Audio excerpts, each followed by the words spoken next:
invite. I've gotten a chance to meet a few people today and you know, a few people along the way. I've only been in this job for about 7 months now, so I'm still new, as is the organization. So the United Way of Northwest Vermont is still in its toddler years as an organization.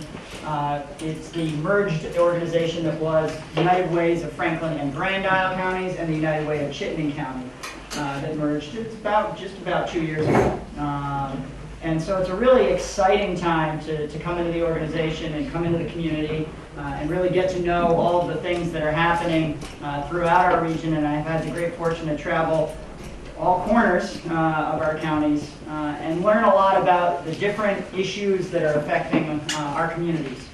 And one thing I will say is there's been a lot, I think, of acknowledgement of some stress and some strain in the changing of the organization, and the thought that by merging the organizations that somehow Franklin and Grand Isle, Franklin County or Grand Isle County, or the individual towns in Richford and other places would lose their identity, would lose their ability to be a part of this, and would lose the issues. The issues wouldn't be the issues that they're facing. And I do know that the organization did a great amount of work to really understand what the needs are, what the strategic priorities are. And I can say from having conversations and from traveling around and talking to a lot of people, the issues that we're facing throughout Northwest Vermont, and really throughout the state of Vermont as a whole, are really the same issues.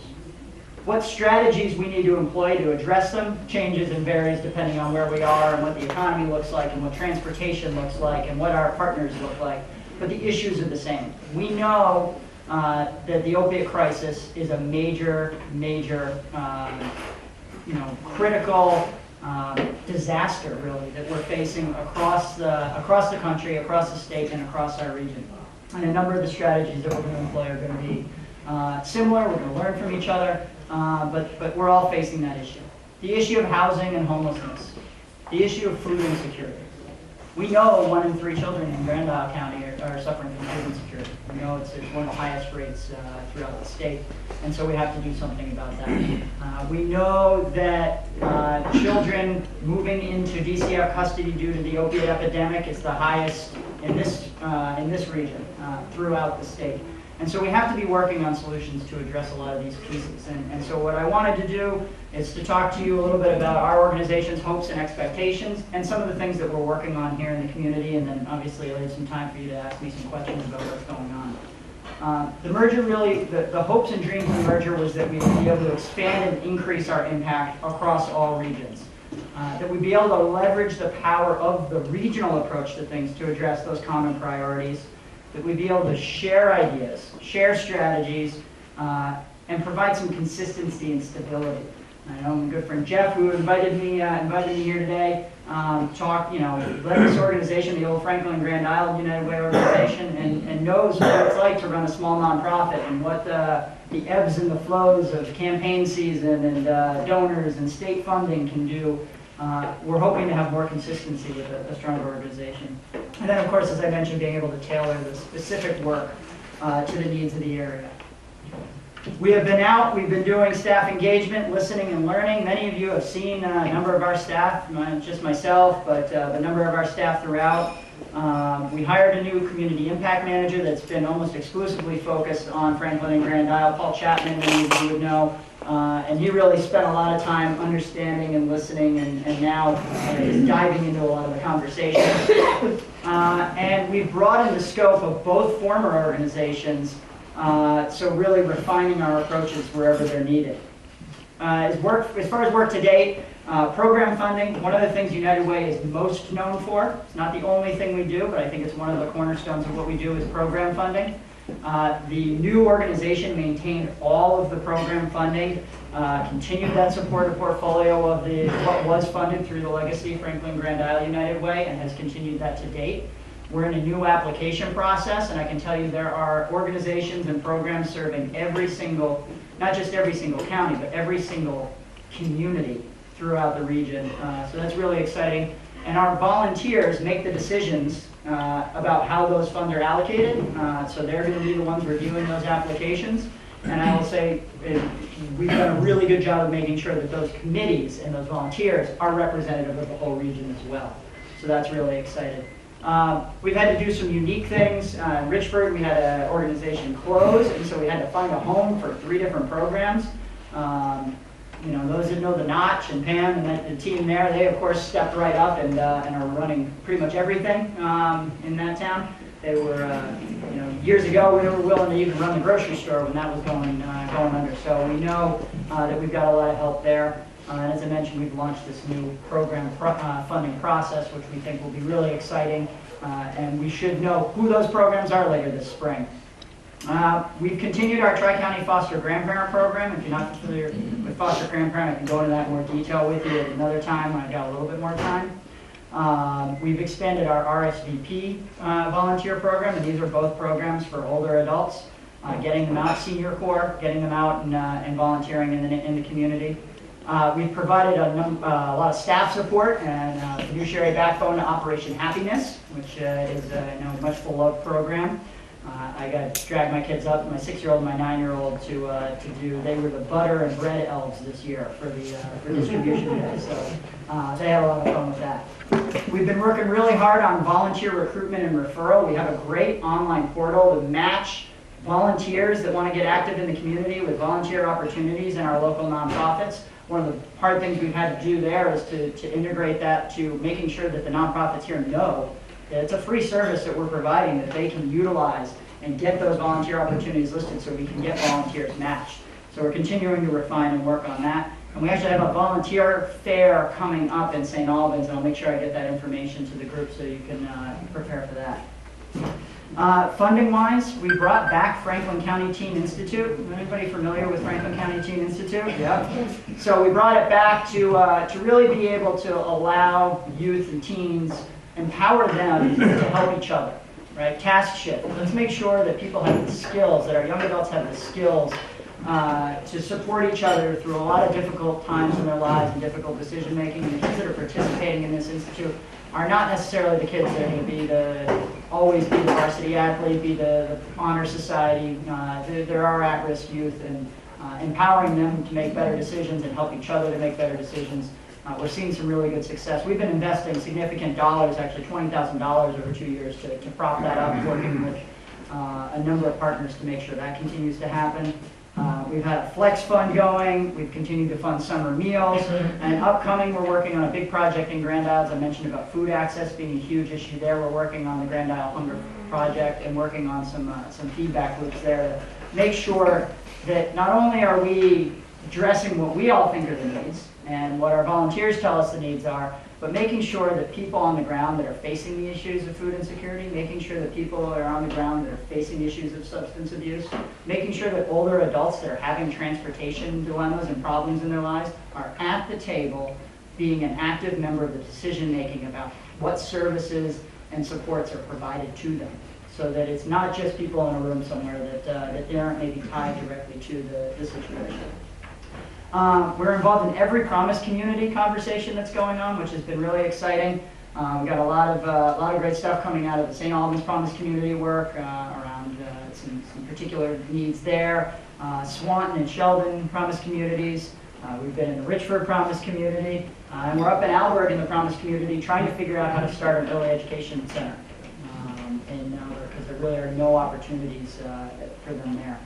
Mentioned the Hunger Council, and we're working very closely with Spectrum and a number of others, our friends at NMC and other places around housing, and in particular youth, finding shelters for youth. You know, the weathers that we have here, you know, we've got some shelter opportunities, but there really aren't places for youth to go. And, you know, we know that while we're making progress in some areas around housing and homelessness, particularly around chronic homelessness, we're seeing a lot more families, and we're seeing a lot more independent youth in need and without housing. So those are some real issues that we've got to address going forward. I'm checking my clock here. So those are a lot of the things. There's a lot of stuff going on. There's a lot of work happening. We know the challenges we face, one of which is how are we telling our story? How are we making sure that our donors, our volunteers, our partners, our neighbors know what's going on and how they can engage with it, as well so that they can provide feedback so we know what to do going forward. We know that we'll continue to kind of recreate a new dynamic, the history, respecting the history of the two organizations that were, as well as what is the organization moving forward. We will continue to recognize and respect the differences across the regions, knowing that the transportation issues that we face in Richford are probably more similar to the transportation issues that we see in Fairfax as compared to what we see in Burlington and St. Albans, right? You've got the urban and rural dynamic across the region, and we've got to be able to figure that out. We're going to continue to balance our work across the region and balance work across our staff. So we're looking at models where it's not just one person that's serving all of Franklin County and one person that's serving all of Grand Island and another couple of people that are going to serve Chittenden County. Really looking at our staff being working on their issues, working on their areas, whether it's volunteer engagement, and they do that across the region. Because I think that will really enable us to leverage the benefit of having a bigger region and be able to bring those ideas and understandings across lines. Because we all know, the county lines in Vermont are somewhat artificial. At some point somebody said we're going to draw a line between Milton and Fairfax, and we're going to say that's okay, that's it, this is a different place. We were having a good talk at our table, the interesting dynamic of the people that are moving back and forth across the borders, commuting or living in different parts of the community, working in different parts of the community, and your needs for your services are different for where you work and where you live. And those are, we want to make sure that those are things we account for. But we got to find issues, we got to find solutions for the guy that wants to work, that has this job, that's found this job, lives here in St. Albans, has this job in Richford, and it's a 12-hour day because you take the bus in the morning, and then you're there all day. You take the bus back. And we want to provide opportunities. We know there's housing out there, we know there are jobs out there, but how do we figure out how we move people around? So it's a lot to throw at you, it's a lot that's going on, and I say that just to assure you that there is a lot of work happening, really important work happening right here in your community.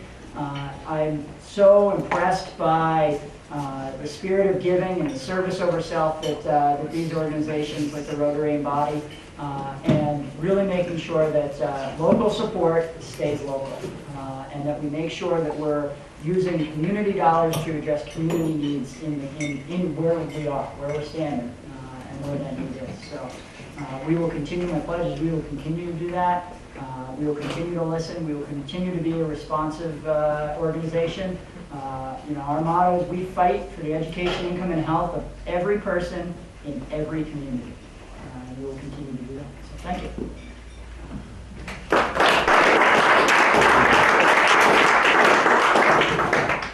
Questions? Quiet crowd today. I know, right? Could you maybe tell us a little more about working with the independent living or kids in trouble? Your shelter? Yeah. So we're having, it's something that I know the city, St. Albans has been, the government has been trying to figure out both from a shelter perspective as well as from a teen center perspective. There's also not a drop-in center or something for kids to do.